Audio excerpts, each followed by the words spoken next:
এক পিস মাছ দিয়ে এমন একটি রেসিপি শেয়ার করব যা দেখা মাত্রই সবার জিভে পানি চলে আসবে। গরম ভাতের সাথে এই রেসিপিটা হলে আর কিছুই প্রয়োজন পড়ে না।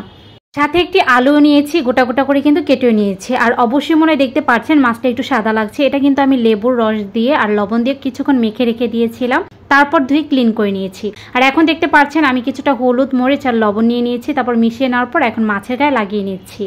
তারপর কিন্তু আমি আলুগুলোকে লবণ, হলুদ, মরিচ দিয়ে কিন্তু মেখে নিয়েছি। আর এখন চুলায় একটি ফ্রাই প্যান বসিয়ে দিয়ে একটু সামান্য তেল দিয়ে দিলাম। তারপর দিয়ে দিচ্ছি মাছের পিসটা, তারপর আলুর পিসগুলো দিয়ে দিচ্ছি। আর এভাবে যদি আলুগুলো গোটা করে কেটে নেওয়া হয় তাহলে কিন্তু আলুগুলো খুব তাড়াতাড়ি সেদ্ধ হয়ে যায়।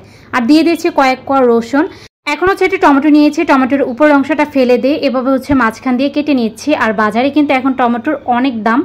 তো টমেটোটা দেওয়ার পর এখন দিয়ে দিচ্ছি কয়েকটা কাঁচা মরিচ। আমি কিন্তু এখানে শুকনো মরিচও অ্যাড করব, 2টা মরিচই হচ্ছে অ্যাড করলে কিন্তু খেতে অসম্ভব মজা হয়। তারপর ঢেকে দিয়েছি কিছুক্ষণের জন্য। আর এখন হচ্ছে আলুগুলো উল্টিয়ে দেব। আলুটা যেহেতু আমি পাতলা করে কেটে নিয়েছি সেজন্য কিন্তু আলুটা খুব তাড়াতাড়ি সেদ্ধ হয়ে যাবে। তারপর সবকিছু আবার উল্টিয়ে দিয়েছি। আর এভাবে উল্টি হচ্ছে ঢেকে তারপরে হচ্ছে সবগুলো আমি ভেজে নেব। যখন আমি এগুলো ভাজছিলাম সুন্দর একটা ফ্লেভার ছড়াচ্ছিল। তো যাই হোক, আলুগুলো কিন্তু পুরোপুরি সেদ্ধ হয়ে গেছে। তো আলুটা উঠিয়ে নিয়েছি, কাঁচামরিচগুলো ভাজা হয়ে গেছে সেজন্য কাঁচামরিচগুলো উঠিয়ে নিলাম। এখন স্প্যাচুলা দিয়ে টমেটোগুলো একটু থেতো করে নিচ্ছি, এতে করে টমেটোর মাঝখানে ভালো মতো হয়ে যাবে। আর এভাবে হচ্ছে আবারও কিছুক্ষণের জন্য ঢেকে দিয়েছি। ঢেকে দেওয়ার পর এখন কিন্তু টমেটো আর রসুন কিন্তু একেবারেই হয়ে গেছে, সেজন্য টমেটো আর রসুনটাকে উঠিয়ে নিচ্ছি। তারপর পাঙাশ মাছটাকে আবারও কিছুক্ষণ ভেজে নেব। আর এই পাঙাশ মাছ দেখে হয়তো এই রেসিপিটা অনেকের কাছে পছন্দ হবে না, কিন্তু আমি বলবো একবার হলো এভাবে রেসিপিটা ট্রাই করে দেখবেন, ইনশাল্লাহ আপনাদের কাছে খুব ভালো লাগবে। পাঙাশ মাছটা আবারও কিছুক্ষণের জন্য ঢেকে দিয়েছি। আর এভাবে ঢেকে কিন্তু একেবারে ভাজা ভাজা করে নিয়েছি। আর এখন হচ্ছে মাছটাকে উঠিয়ে নেব। হয়তো অনেকে বুঝতেই পারছেন যে আমি কি রেসিপিটা করব। আজকে হচ্ছে পাঙাশ মাছের ভর্তা বানাবো। তো এখানে হচ্ছে কিছুটা শুকনো মরিচ দিয়ে দিলাম সেম তেলের মধ্যে। তারপরে শুকনো মরিচটাকে ভেজে উঠিয়ে নিচ্ছি। আর ওই তেলের মধ্যে কিছুটা পেঁয়াজ কুচি দিয়ে দিচ্ছি।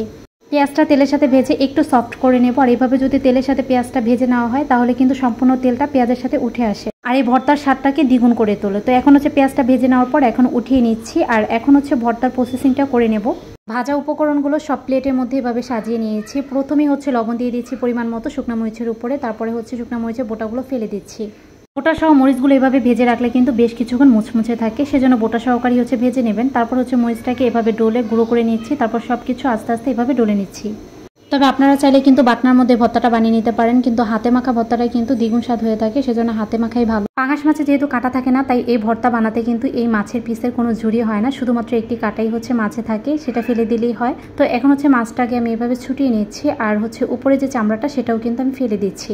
এখন অ্যাড করে দিচ্ছি 1 চা চামচ সরিষার তেল। সরিষার তেলটাকে ভর্তার সাথে ভালো মতো মিশিয়ে নেওয়ার পর এখন দিয়ে দিচ্ছি ধনিয়া পাতা কুচি। ধনিয়া পাতাটা ভর্তার সাথে মিশিয়ে নিলে কিন্তু ভর্তাটা একেবারে রান। এখন হচ্ছে একটি বাটির মধ্যে নিয়ে নিচ্ছি। আর এই ভর্তাটা কিন্তু গরম ভাতের সাথে খেতে অসম্ভব মজা হয়। একবার হলেও রেসিপিটি ট্রাই করে দেখতে পারেন। আর কে কোথা থেকে আমার ভিডিওটি দেখছেন অবশ্যই কমেন্ট করে জানাবেন। আজ এখানে বিদায় নিচ্ছি, পরবর্তী রেসিপি নিয়ে হাজির হয়ে যাবো। আল্লাহ হাফেজ।